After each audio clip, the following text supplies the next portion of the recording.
For 6 years, Amber Leslie worked in residential care homes in Ballarat run by provider Berry Street, housing vulnerable children with complex trauma and nowhere else to go.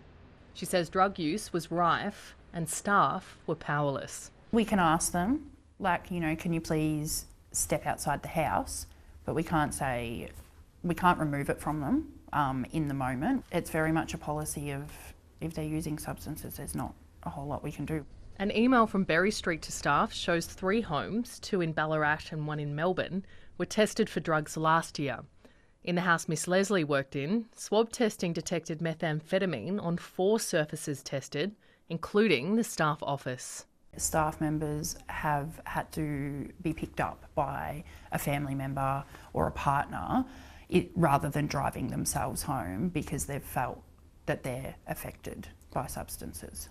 Berry Street told workers to wear face masks if the children were using drugs. Staff were also supplied with saliva drug tests to check for second-hand exposure.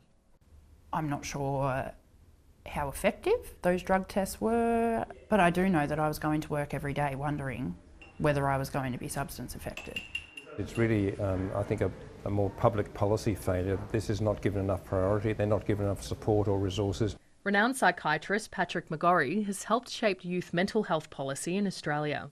Last year, more than 4,700 children were placed in residential care across the country. It would be hundreds of kids involved for sure, and I would say the vast majority of them would be at risk of drug and alcohol issues. The state government says there is no place for substance use in residential care. Berry Street declined an interview request, but says it prioritises the safety of children in its care, as well as its staff. Eden Hennanen, ABC News, Ballarat.